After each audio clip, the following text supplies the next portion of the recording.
Comment redorer le blason de l'amour? C'est le thème choisi pour cette première soirée de joie de Pentecôte en couple, organisée par le ministère des Femmes des Obadiens de l'église Pentecôte du Bénin. Il y a certaines personnes, quand on parle de l'amour, ils sont découragés. Mais toi, tu es là ce soir. C'est la preuve que dans ton couple, il y a encore l'amour.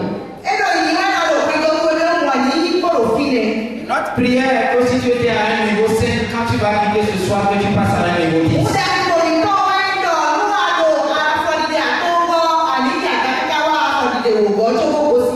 Alors c'est le moment pour maintenant de louer le Seigneur. Ça va durer jusqu'à quelques 3 ou 5 minutes. Et celui qui va nous conduire dans cette activité, c'est Pierrot Mekounou que nous vous invitons à ovationner. You are Yahweh.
fasse remarquer. Pas tout ce que nous avons fait ce soir. Inspire chaque personne.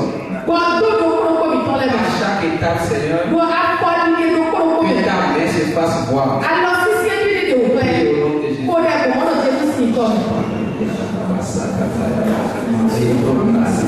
You are Yahweh.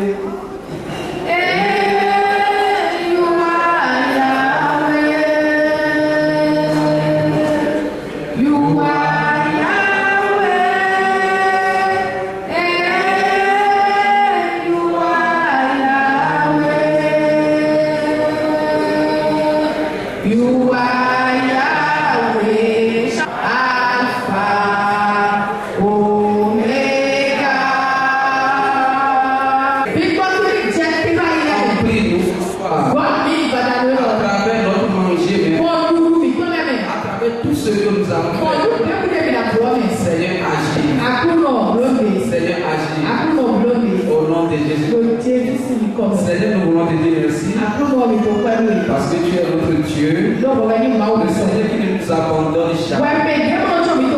Ce soir encore, tu es encore avec nous. Nous sommes très reconnaissants de tes œuvres. Nous recommandons le début de cette séance. Abba Père, contrôle toutes choses pour la gloire de ton nom. Siège au milieu de nous. Fais toutes choses pour ta gloire ce soir. Fais ce que tu dois régler ce soir. Que la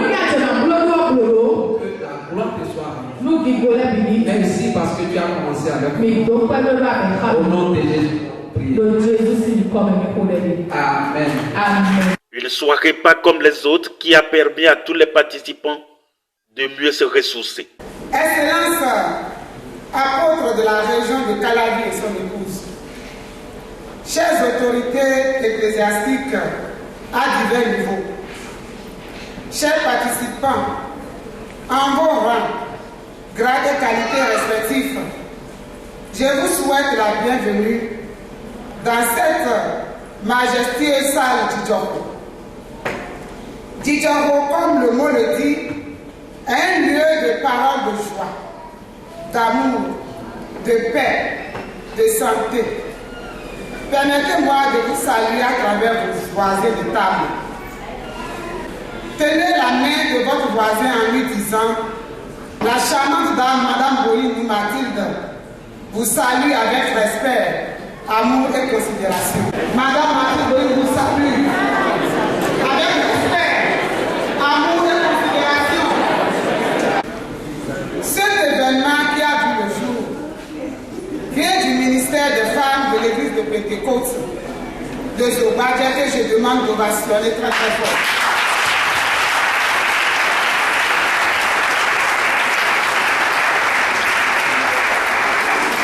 Merci. Alors qu'il s'était promis solidarité, soutien dans les moments de joie comme dans les épreuves, de nombreux couples traversent aujourd'hui une crise de l'union conjugale. Leur quotidien s'apparente plus à une coexistence distante qu'à une véritable communion de vie. L'individualisme croissant, l'égoïsme exacerbé et une certaine impatience semblent avoir pris racine au cœur des relations conjugales. Face à ce constat alarmant, et dans le but de contrer cette tendance à la désunion, l'Assemblée de Zobadia, sous la houlette du ministère des Femmes et avec la précieuse coordination de l'ancien principal Boïnou et son comité, a décidé de prendre les devants. Cette soirée spéciale, alliant enseignement, partage d'expérience et célébration vise à raviver les fondements du mariage et à encourager les couples à renouer avec les valeurs d'unité, de patience et de compréhension mutuelle. Il est donc impératif de redonner aux couples participants les moyens de fortifier leur lien matrimonial afin qu'ils puissent véritablement vivre ensemble pour le meilleur et pour le pire. D'où l'inspiration divine du thème de la soirée intitulée « Comment redorer le blason de l'amour ». Vive la joie de Pentecôte entre couples. Cette soirée se présente alors comme une opportunité précieuse pour nous de réfléchir ensemble à l'essence même de nos unions et de célébrer la richesse de nos engagements communs. Chers participants, je vous invite à vous installer confortablement et à ouvrir votre cœur et votre esprit. Prenez place, participez activement et laissez-vous inspirer par les idées et les témoignages que vous entendrez aujourd'hui. Votre présence et votre engagement sont essentiels pour que nous puissions ensemble raviver la flamme de l'amour dans nos vies et dans notre communauté. Merci de votre attention et de votre participation active. Vive la joie de Pentecôte, vive l'amour, je vous remercie. À cette célébration de la venue de l'Esprit Saint, après la crucifixion de Jésus, une communication est offerte pour le bonheur des couples. Nous allons dans un premier temps présenter l'intérêt du sujet.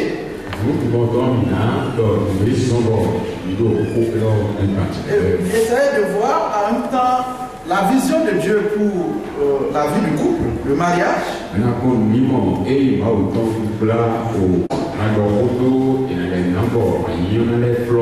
nous allons voir la responsabilité des conjoints dans comment on peut redorer donc ce blason-là. La satisfaction sexuelle dans la vie du couple. Alors on peut faire une synthèse. Mais nous aurons également dérouler des moments d'échange, d'exercice, pourquoi pas de jeu entre couples, mais les hommes également vont discuter entre eux, les femmes également vont discuter entre elles. Et il y aura des moments où les couples, chaque couple va se faire face à face, va se parler vraiment. Dans le langage de la vérité, de l'amour, de la fidélité. Dans la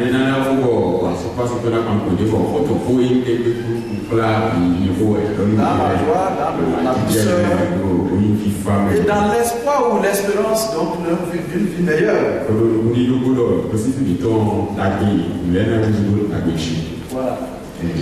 Constatons les crises dans les familles. La famille qui est la première institution sociale que Dieu lui-même a faite. Nous constatons qu'il y a des rivalités dans les couples. Il y a les dégoûts, les gens se sentent plus ensemble. La cohabitation difficile commence par se vivre. L'infidélité est notée dans les couples et les couples chrétiens aussi. La séparation des corps. Et même les divorces.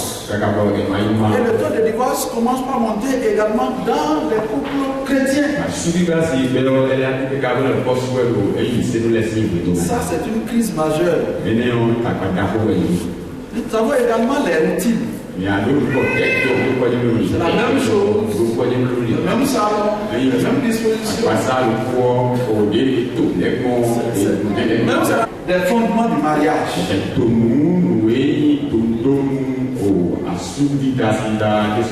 L'individualisme. Ce qu'on a ensemble ne nous appartient à chacun. L'égoïsme. Une certaine impatience sont notées au cœur des relations. Et il y a des gens qui se disent, mais à quoi bon continuer de vivre? Parce qu'ils ne se retrouvent plus dans la relation. La femme ne se retrouve plus dans cette relation. Elle se sent menacée, frustrée, et certains même prennent la tension. Moi, je vais développer un certain nombre de maladies. C'est des faits, c'est des réalités. Je ne suis pas vieux dans le mariage, mais j'ai déjà fait au moins 20 ans dedans. Donc je peux en parler, je peux dire au moins que je suis jeune. Voyez, ça regarde, non, en matière de croissance humaine, mais de développement humain, on dirait que je suis déjà jeune, n'est-ce pas? Un enfant qui a donc, dans le mariage, au moins déjà dans l'attente des jeunes. Donc, on a un certain nombre d'expériences. Donc, le manque de sincérité. Parfois, vous allez pour aider certains couples. Vous commencez l'entretien à 22h, vous finissez à 3h du matin.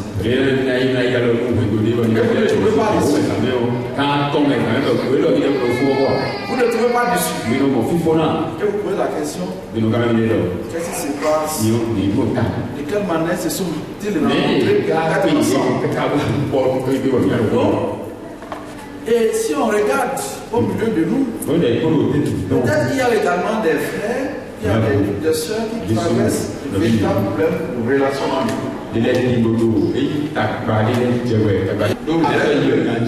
La seconde personne, Dieu l'a dit, il n'est pas bon que l'homme soit seul.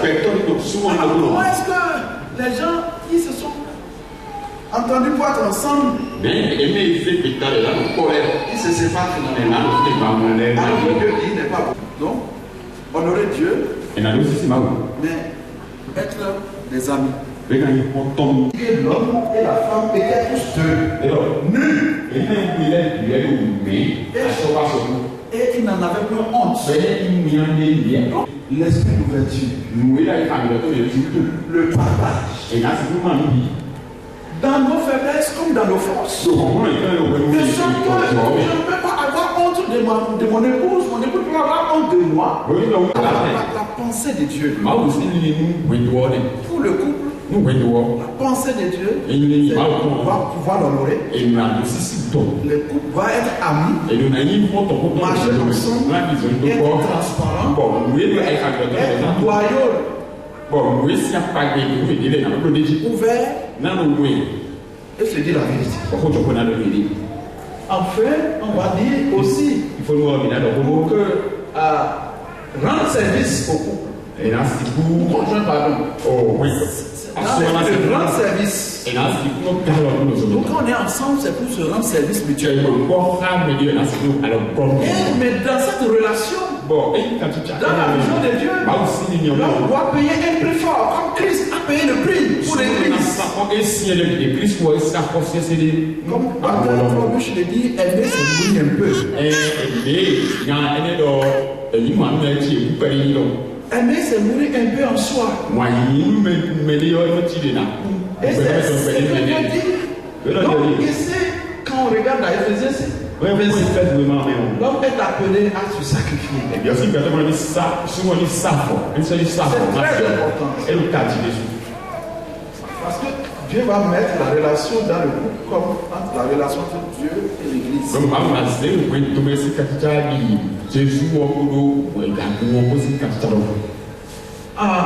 C'est également le lieu de satisfaction donc, de la communion. Des besoins spirituels et émotionnels également. Vous voyez quand Isaac on dit Isaac prit sa femme et il a été consolé.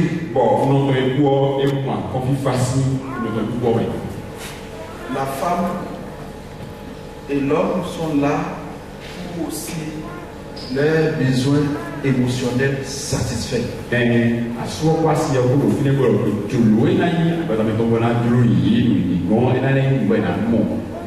Également la croissance spirituelle. L'homme ne peut pas se marier à sa femme et que la femme ne puisse pas grandir également.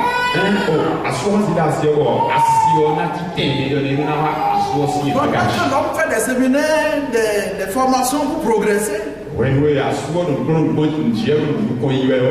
la femme également doit travailler à ce qu'elle aussi progresse et ce qu'elle fait. Ne pas le faire, c'est manquer le but de la vision du mariage.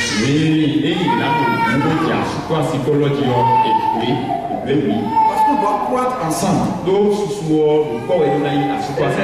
avoir des enfants qui reflètent le caractère de Dieu. Mais c'est paradoxal, parfois nous avons des enfants dans nos couples qui ne reflètent pas la gloire de Dieu.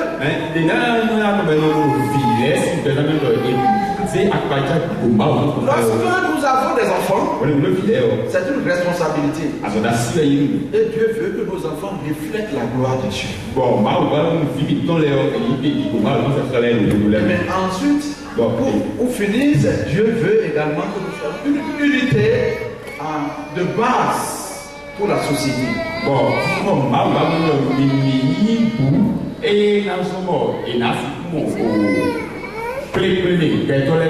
nous voyons les enfants dehors qui sont impolis, qui sont malpolis, bien quoi, ils viennent d'une famille.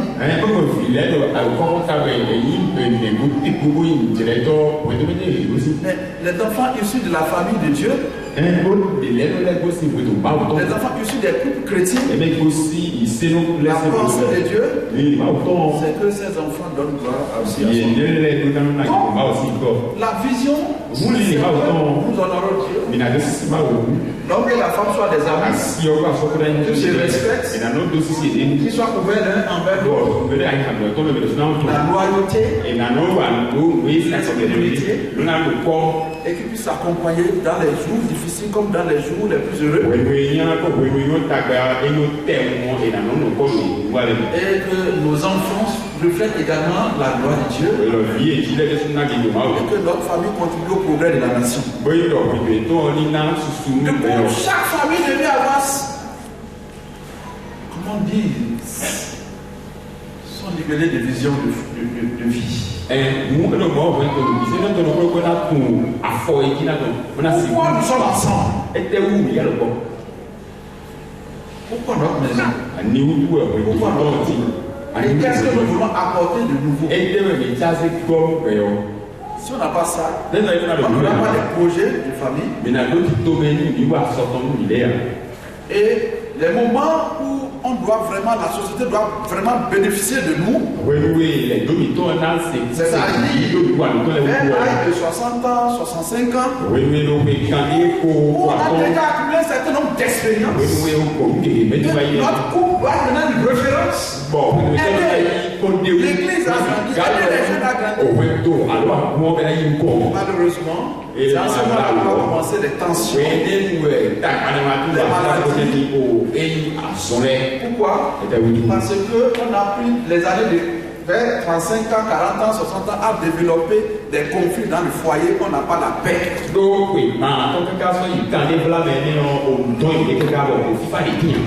Donc, chers amis, c'est très important de penser que nous voulons vivre mieux et longtemps. Pendant que nous sommes encore jeunes dans le couple, évitons les conflits entre couples. Comprenons la vision de Dieu pour notre existence. Cela va nous aider à nous aimer, à travailler pour Dieu, à travailler pour les enfants, à travailler pour la société. Donc ça ne va pas mourir à 45 ans, 65 ans.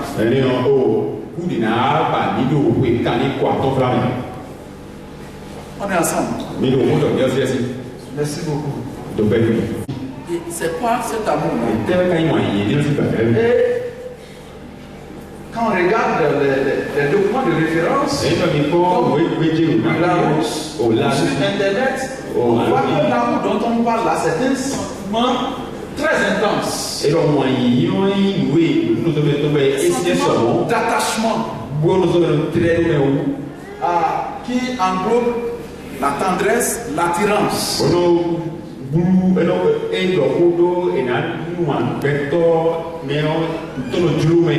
on veut vivre ensemble.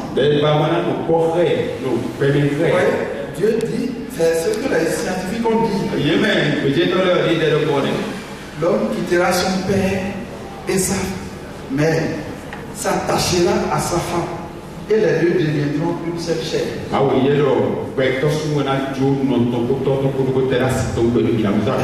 chacun de nous ici, nous les hommes, on peut se dire le jour qu'on a vu pour la première fois celle qui est notre épouse aujourd'hui. Je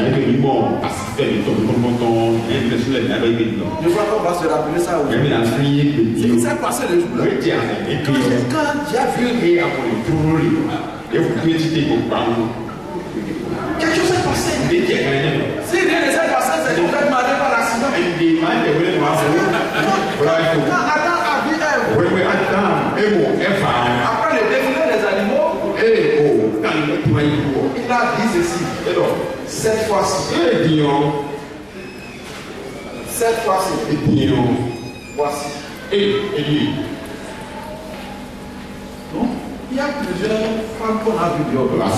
Quand on était étudiant, quand on était ouvrier, plusieurs femmes. Il y a d'autres qui nous ont fait la coupe. Mais on n'a pas choisi. Pourquoi c'est elle qui et parfois on oublie ça.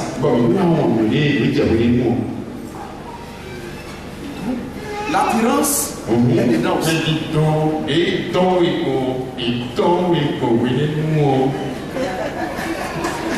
Pas comme on oublie.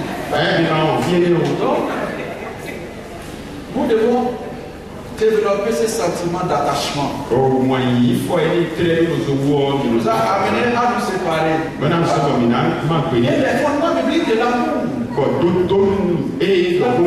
Don de soi. Et c'est ce que le Seigneur a fait. Jean 15, verset 13.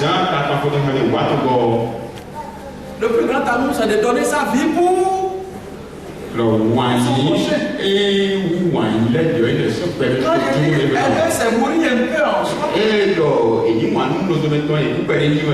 Si on peut faire l'évaluation. En quoi est-ce que je me prie pour que ma femme vive mieux?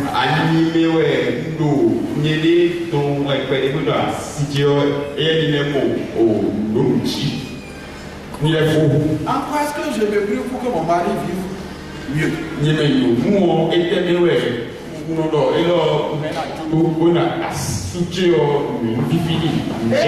quand on regarde Éphésiens 2, c'est une faveur. Il méritait. On n'a pas mérité l'amour.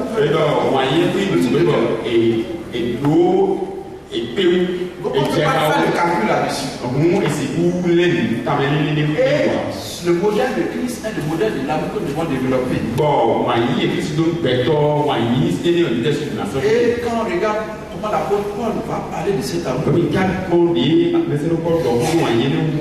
aujourd'hui les gens mettent l'infidélité comme point de départ pour se débarrasser de leur épouse.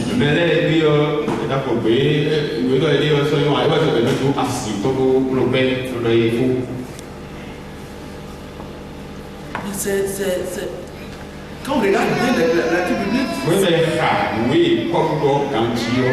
on peut réfléchir autrement. Parce que la Bible dit que l'amour pardonne tout. L'amour excuse tout. Nous les hommes, on a cette face à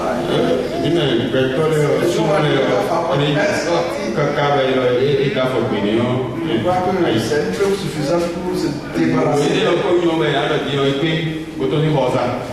Non, les trois S de l'amour, c'est le service.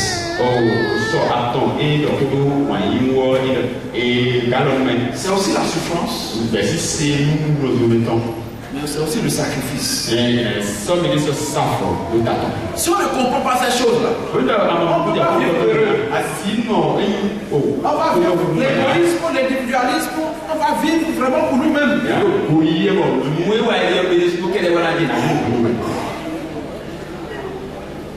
Et quand vous parlez avec nos parents qui sont encore âgés,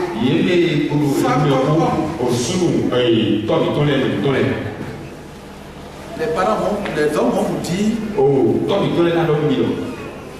il faut avaler le sang et faire sortir la salive pour vivre longtemps avec sa femme. Alors, oui,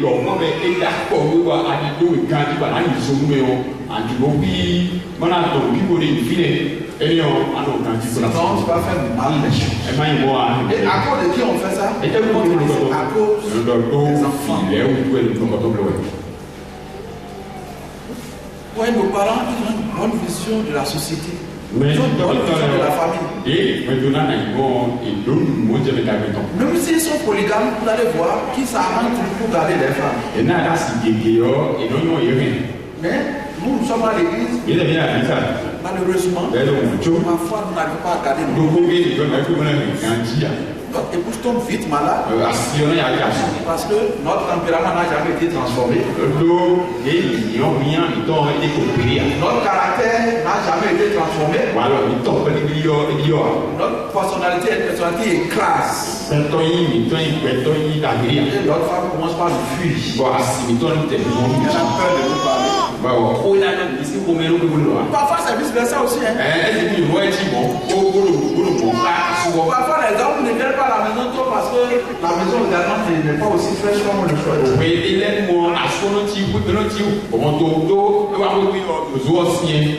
On fuit.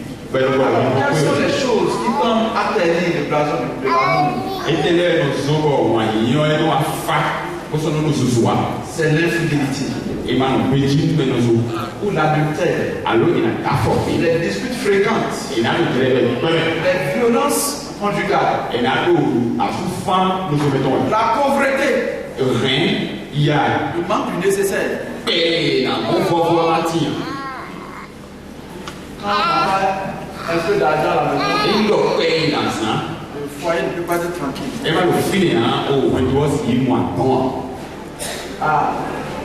L'amour à sens unique.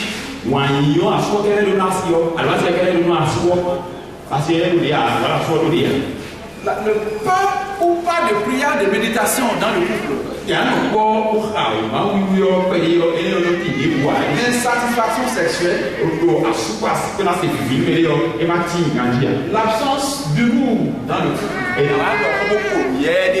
Tu vas voir parfois l'homme, il vit avec les gens dehors. Il embrasse les gens. Il fait des compliments aux femmes d'autrui. Tu vas les taper dans les épaules. Il n'a jamais fait ça à sa femme. C'est une forme d'infidélité aussi. Parce que ce qu'il ne peut pas faire à sa femme, il fait ça à la femme d'autrui. C'est une forme d'infidélité. Voilà. Donc il y a également la non-reconnaissance des erreurs. C'est l'autre qui a toujours tort. Et quand il a erreur, lui va chercher toujours à justifier. Il a toujours une raison de faire quelque chose de mauvais. Quand c'est mauvais, ça ne se justifie pas.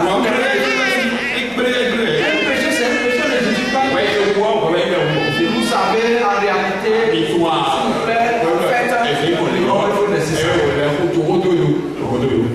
c'est autant d'éléments. Alors, on va marquer une pause. Chacun, individuellement, va réfléchir. Nous dit dans son foyer, à la date de cet instant, depuis le jour où vous êtes marié, jusqu'à cet instant, tu vas essayer de faire une réflexion. En réalité, quels sont les éléments ici ou ailleurs qui sont en train de contribuer à ralentir ou bien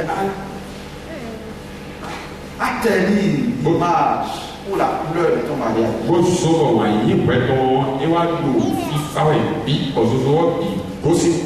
Chacun va faire ce qu'il décide. Une minute, 2 minutes pour faire ça. Et vous pouvez écrire aussi parce que bientôt vous aurez des choses avec votre épouse.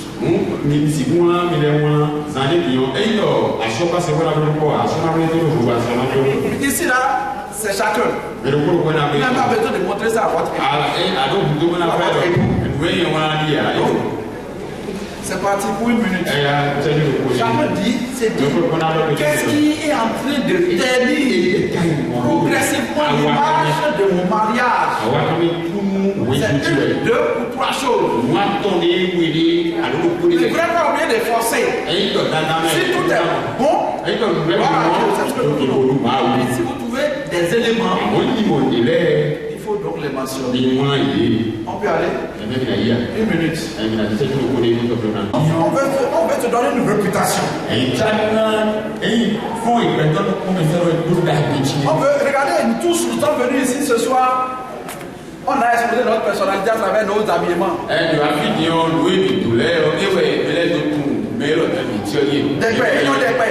Voilà. On veut se donner une nouvelle image. On veut se faire voir autrement. Donc, si on veut redorer le blason de notre mariage, c'est de nous donner un nouveau prestige. Ça veut dire quoi? Ça veut dire qu'on a fait un parcours. Et durant le parcours, on a constaté qu'il y a des moments difficiles. Et ça fait que même, ma femme ne me reconnaît plus. Mon épouse, ou bien mon époux ne me reconnaît plus. Je suis passé pour devenir même un homme pratiquement mauvais. Une femme qu'on peut aller une gangrène. Les beaux-parents parlent. Les amis en parlent. Et on dit, mais ces gens-là, c'est pas la peine. Quand le pasteur regarde, dit, bon, c'est Dieu seul qui peut. Voilà. Là maintenant, on veut. L'objectif c'est maintenant changer l'image. On veut changer l'image qu'on renvoie vers les autres. On veut désormais leur dire, les gens là ont changé. Sont devenus des personnes de valeur. C'est ça en réalité. On va plaire même alors, mais ça ne veut plus. Parce que parfois, quand il donne le grand morceau, il va dire pourquoi c'est ça que tu me donnes.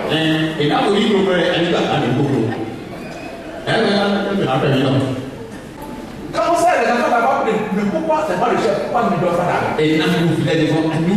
La femme est embrouillée. Et vous savez que ça existe pour les femmes. Elles savent comment on va traiter. Donc, on veut passer de l'état de frustration généralisée. On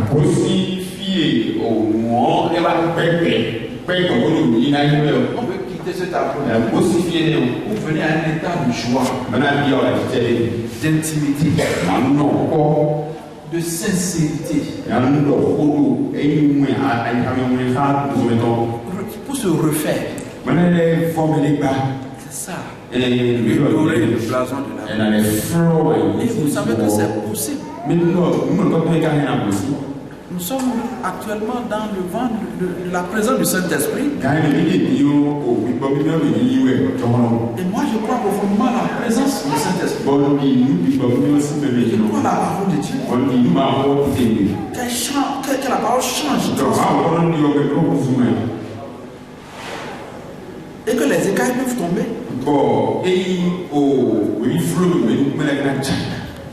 Il y a des hommes qui vivent leur mariage péniblement parce que leur regard est dehors.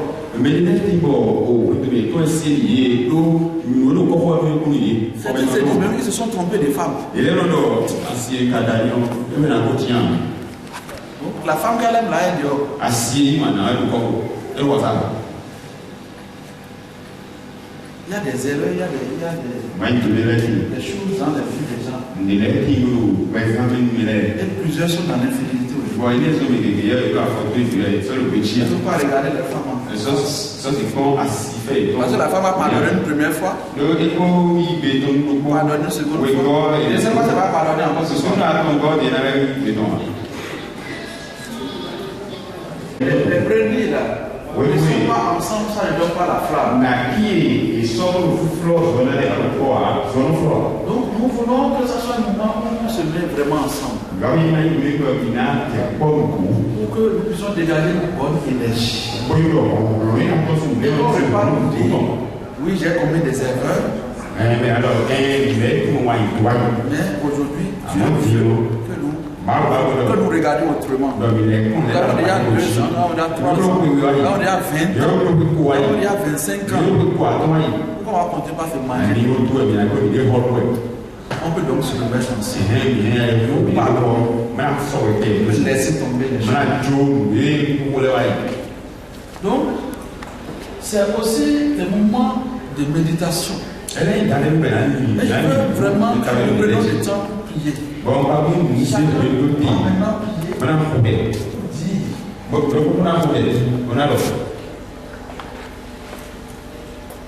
Qu'est-ce que j'ai fait?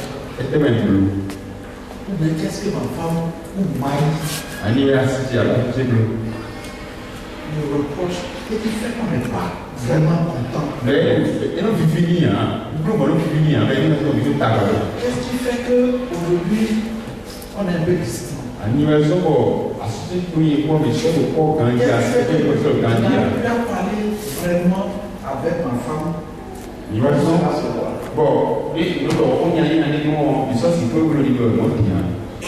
que tu pries pour ça. Sur les éléments que tu as identifiés, venez d'identifier.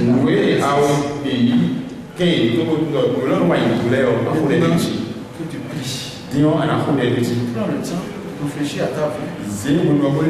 Seigneur, aide-moi à davantage. Pourquoi vous voyez de cette manière? Pourquoi nous ne sommes pas encore dans notre plénitude? Est-ce qu'on peut faire une minute? Chacun individuellement. Prions. On va faire des exercices.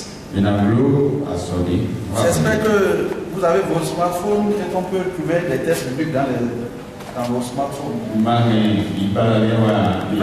va se lever. Les hommes vont se mettre juste ensemble debout, quelque part. Un petit groupe de 8, 10 au maximum, les hommes. 8. Les femmes également. Et on va réfléchir sur des tests bibliques différents. D'accord? On va afficher.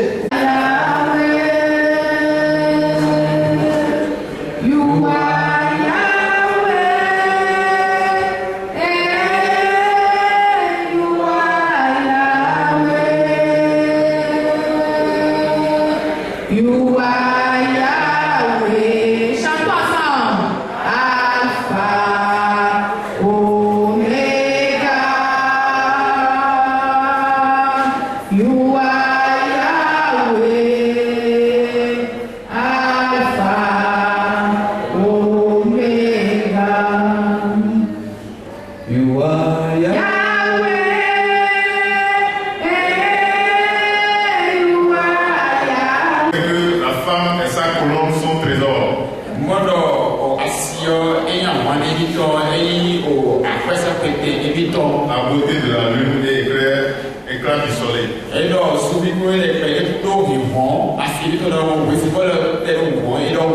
Donc en somme, c'est de complimenter son épouse.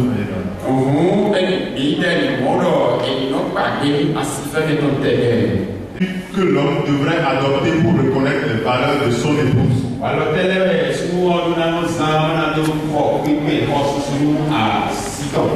avons relevé la patience,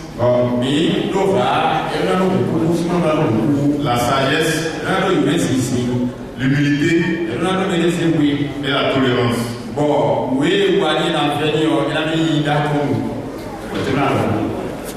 Question 3. Qu'avons-nous à confesser comme insuffisance dans la gestion de la relation avec la femme?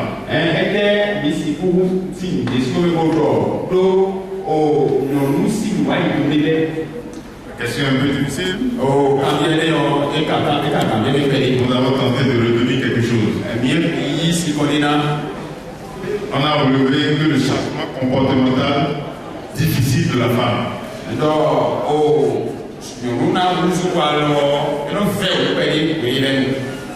Sur certains points, on revient à chaque fois.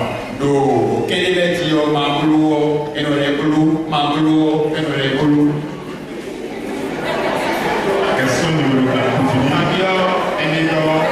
Quelle décision majeure prendre pour maintenir l'harmonie en couple?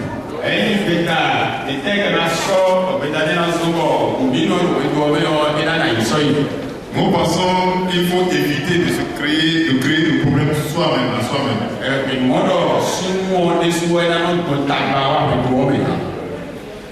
On doit éviter de créer des problèmes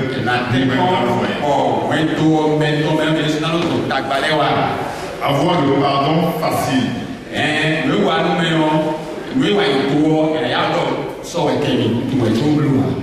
Et reconnaître les bonnes actions de sa conjointe.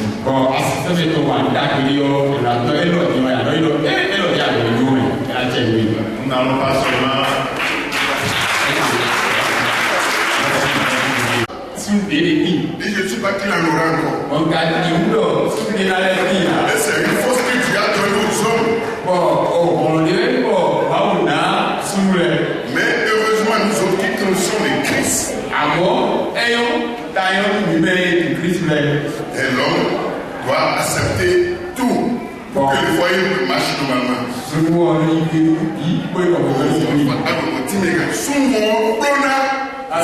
C'est ce que j'ai dit.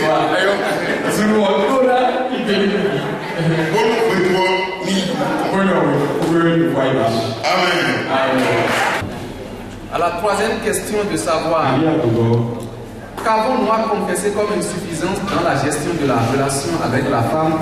Nous avons répondu qu'il y a la routine, le manque de temps pour observer et écouter, l'orgueil de l'homme à complimenter quotidiennement sa femme,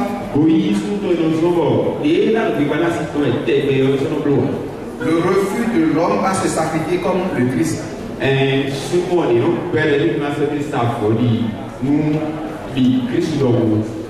Quelles sont les décisions majeures à prendre pour maintenir l'harmonie entre le couple?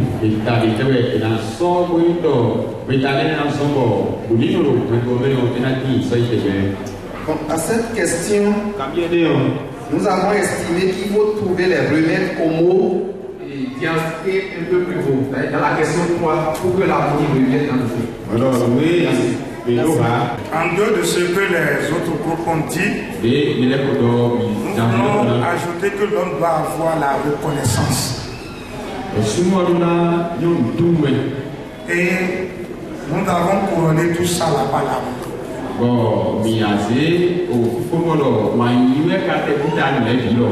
Donc, l'homme doit développer l'amour envers sa femme pour reconnaître ses valeurs.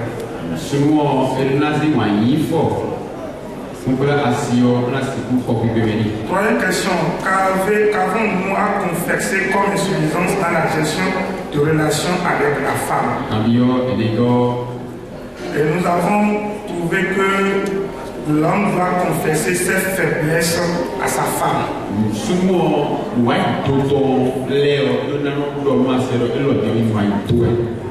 Et à la quatrième question, qui est quelle décision majeure prendre pour maintenir l'harmonie dans le couple, nous avons dit développer une vie de prière ensemble. presse.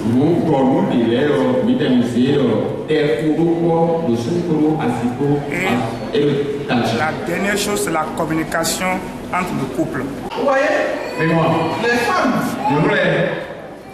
dans le foyer ont beaucoup d'autres acteurs.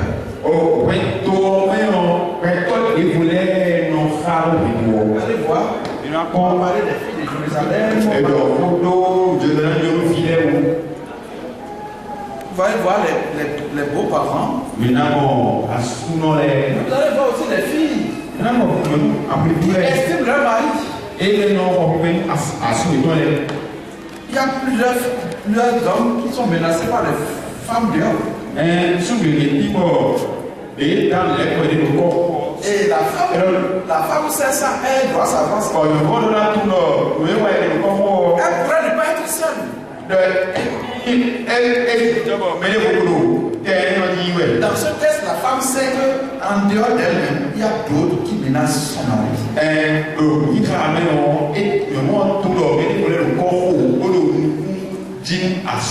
Et le défi ici, c'est de maintenir la communication.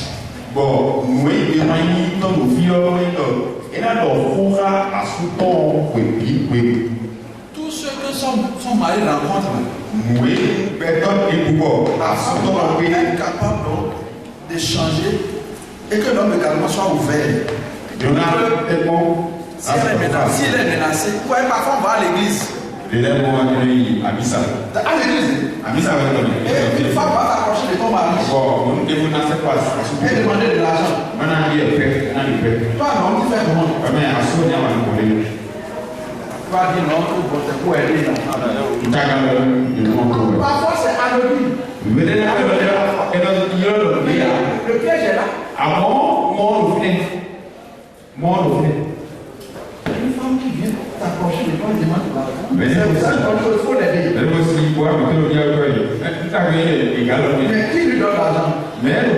C'est toi ou bien ta femme? Pour vous protéger, chers frères. Mettez l'argent à votre femme.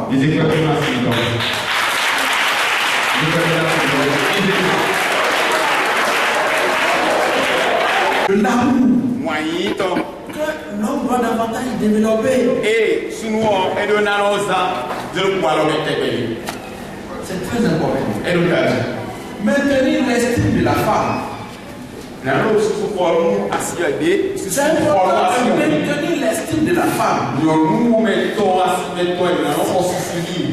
Que la femme, l'homme doit faire en sorte que la femme se sente elle-même.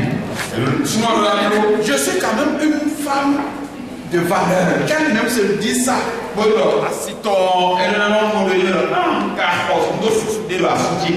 notre salon, notre femme doit se sentir heureuse. Et cela va dépendre de la façon dont nous, les hommes, nous nous comportons. Et c'est ce que le texte biblique nous indique. C'est très important. L'homme amoureux qualifie et valorise sa femme.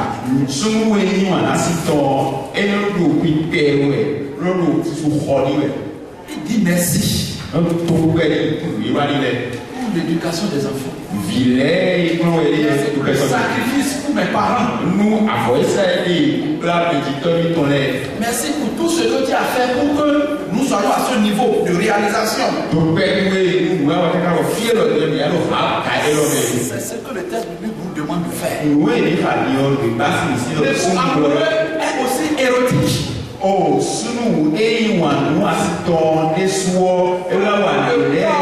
Tout le corps de la femme est adorable.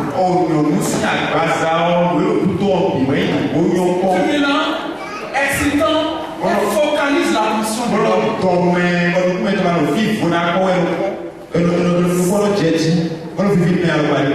L'époux est entreprenant. Il prend des initiatives et exprime son désir d'être enivré par l'amour de sa femme.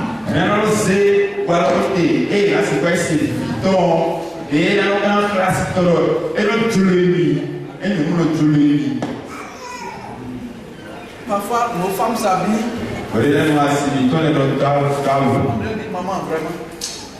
Non, assis. Tu es fou. Oh, je suis fier d'être avec toi. Mais dis pas la chose là. Mais on voit la femme de truc.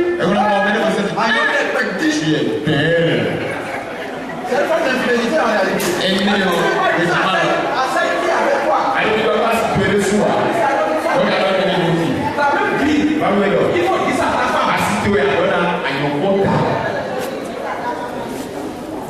C'est ce que la Bible nous permet de dire. On doit chanter les lois de notre femme. Le repas là est bon. Tu as mangé. Quand tu manges le repas là, tu penses en même temps au lit.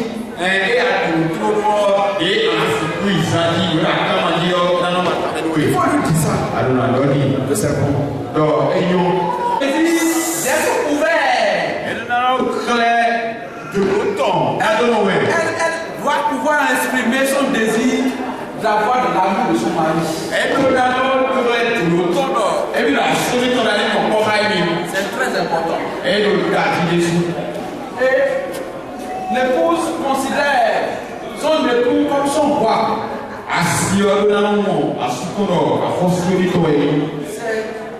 C'est ce que Sarah a dit aussi.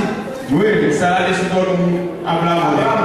Seigneur, la femme doit pouvoir louer son mari.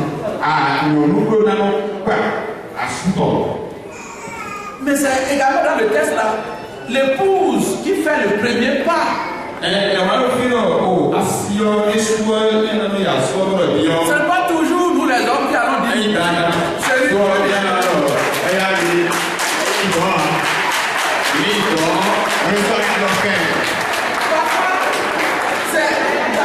des femmes qui m'ont jamais demandé à son mari que ce soit.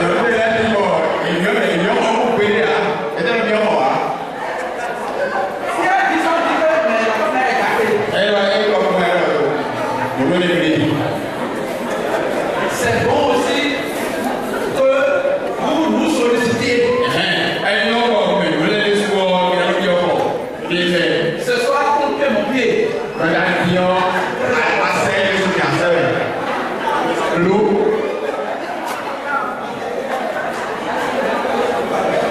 L'épouse est consciente que les filles de dehors désirent son époux.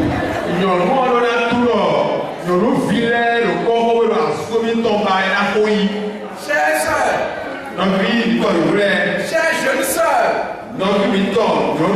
je vous dis ceci. Les filles de maintenant, c'est quand vous êtes même mariés là que c'est bon pour eux.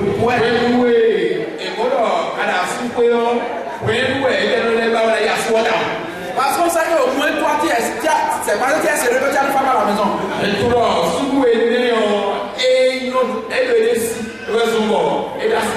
Donc, elles sont plus engagées à venir vers les hommes mariés que vers les célibataires. Et les soeurs, vous devez savoir ça. C'est la nouvelle mentalité actuelle. Et ces filles-là sont sexuellement actives. Et elles savent faire correctement. Elles ont toutes les positions possibles. Si jamais votre mari tombe dedans une fois, il va pas rentrer à la maison correctement. Je vous parle de ce que je connais. Je vous parle de ce que je rêve. Actuellement, sont en train de perdre leur foyer à cause de cette fille-là. Donc, il faut savoir s'approcher de vos maris régulièrement. L'épouse veille sur la beauté, sur sa beauté, et se satisfaire non pas de la beauté exceptionnelle qu'elle a. On ne vous demande pas de vous dépigmenter. Mais la femme doit se maintenir. Elle doit se maintenir. Pas une fois en passant. Mais régulièrement. C'est ça aussi, ça va être de l'argent. Les hommes aussi doivent mettre l'argent dedans.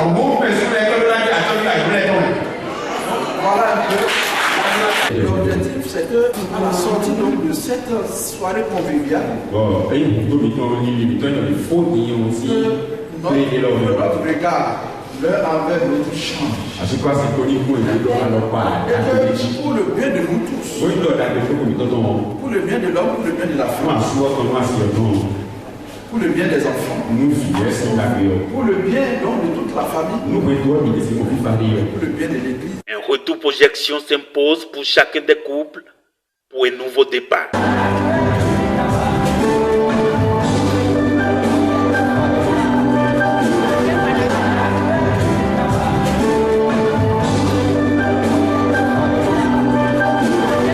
Reçu à notre micro, l'apôtre François Djoko et plusieurs d'autres hommes de Dieu nous diront que leur satisfaction est à son cœur. Nos impressions sont très bonnes.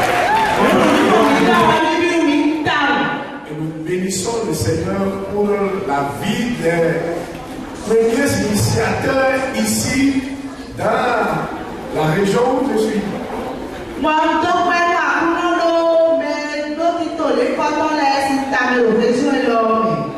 Et la répétition est vraiment pédagogique.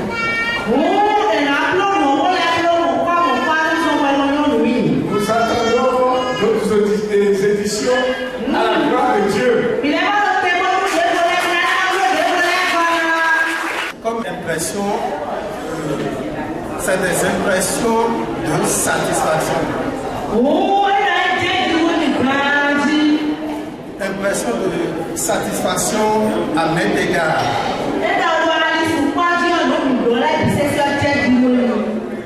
Parce que j'ai constaté que cette cérémonie, cette manifestation est allée largement en deçà de nos attentes. C'est aussi des occasions pour qu'on se revoie. Je n'ai pas prévu voir cette type de venue, mon ancien ami de l'UNEA. Je n'ai pas prévu voir mon ancienne caissière Florentine. Je laisse le temps d'être un peu de 7 ans comme ça. Donc, c'est beau quand même. Et moi, je tiens à remercier tous les participants pour la confiance que vous avez voulu passer au comité d'organisation en mettant vos sous dedans.